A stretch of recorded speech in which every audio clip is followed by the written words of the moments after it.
If you've worked in corporate, we've all been there. Happily working away, you're minding your own business. Then a colleague or your manager comes up to you, either online or worse still, in person, and they utter these words: "I'm not able to deliver the presentation next week. Could you do this on my behalf?"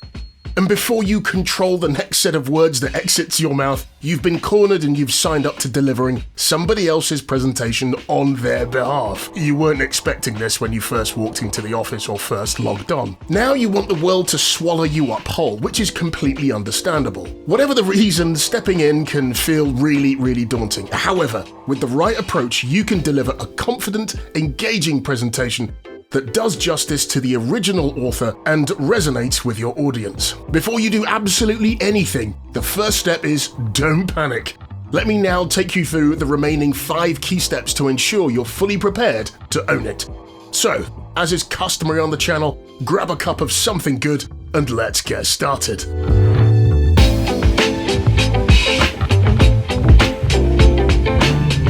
Now, I was very serious about the first step of not panicking. It really won't put you into the right frame of mind.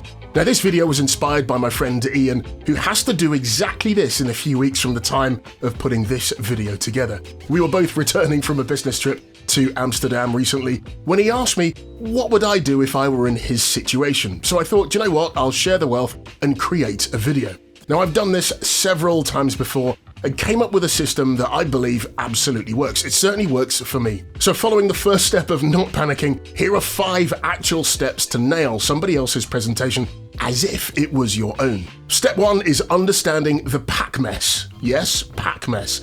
Purpose, audience, and key messages. Pack mess. Before you even think about opening the slides, take some time to connect with the original presenter. Now here's a series of questions that you really need to ask them. What's the main goal of the presentation? Who is the audience? Are they going to be experts, beginners, clients, or colleagues? And what are the top 3 things you want your audience to remember by the end of the presentation? So imagine, for example, you're presenting a quarterly sales update. Is the goal to celebrate the achievements from the previous quarter, identify challenges, or inspire the team for the next quarter? Knowing this will shape your tone and emphasis. Now, here's where you need to understand the why behind the presentation, and this will help you deliver it with purpose and clarity.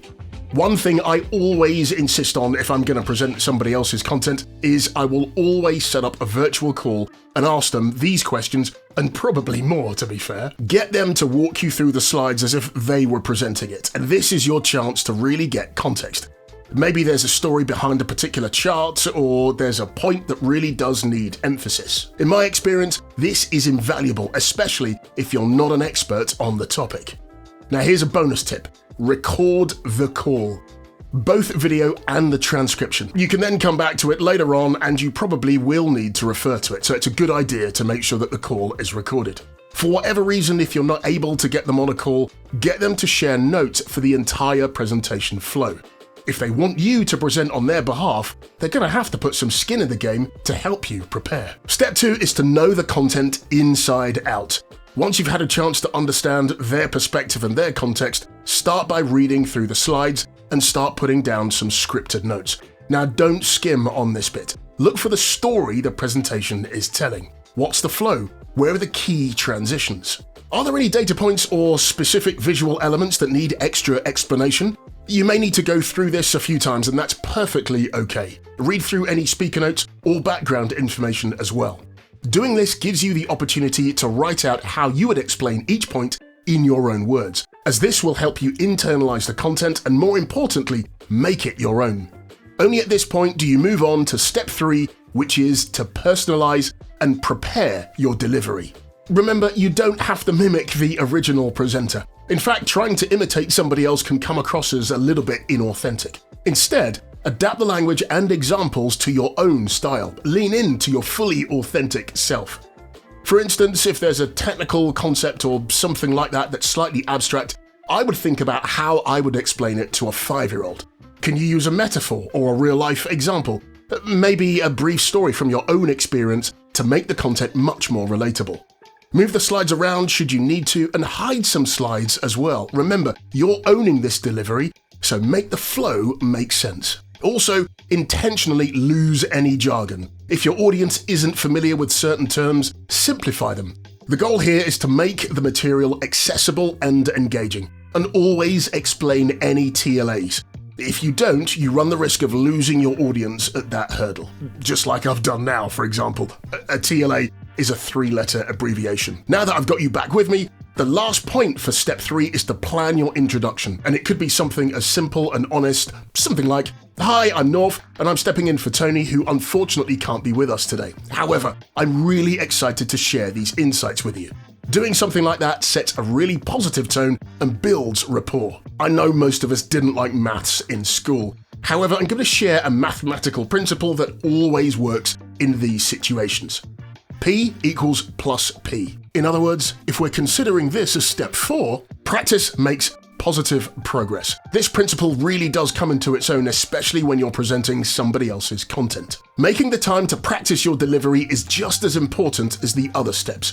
Make time to rehearse out loud. If possible, practice in front of a colleague or a trusted friend, or perhaps for speed, record yourself using your smartphone or one of the online platforms. When you come to play it back, and you do need to play it back, pay attention to your pacing, your tone, and your non-verbals, or your body language, the way you move your hands, for example. Focus on the transitions between sections. These are often the trickiest parts when you're not the original presenter. Memorize the key points so you don't get glued to your notes or the slides. Once you've practiced it a couple of times, refine your notes to bullet points. Bonus tip, this is something that I actually do. When it comes to the transitions, in my notes I will add in the word click in capital letters in square brackets, and I'll put the click before I plan to end one of my sentences. This gives me the opportunity to create a smooth transition between slides. It's always a good idea to anticipate questions, whether it's your content or you're presenting somebody else's content. What might the audience ask? Prepare a few responses or know where to find the answers. Better still, if you can answer some of what you think the audience may ask during your delivery, you've satisfied their curiosity even before you've reached the end of the presentation. Be sure to keep in mind your confidence will come from your preparation. The old adage, if you fail to prepare, then be prepared to fail, will ring true here. The more familiar you are with the content, the more naturally you'll be able to deliver it. Finally, step 5 is to engage the audience and own the delivery. Start by making eye contact and deliver a genuine smile, even if you're in person or virtual.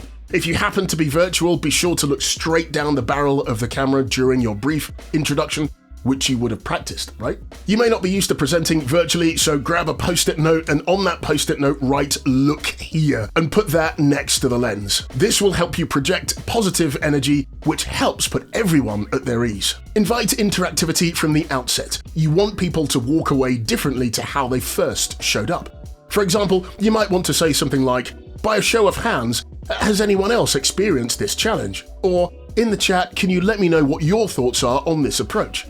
This turns the presentation into a conversation, two-way dialogue, which makes it much more memorable. Present the content as if it's your own at this point. Use the slides as prompt, but speak in your own words. If you don't know the answer to a question, that's absolutely okay to admit it, but be sure to offer follow-up sessions afterwards. Remember to have in mind, the goal is to deliver value to your audience. If you do that, you've absolutely succeeded.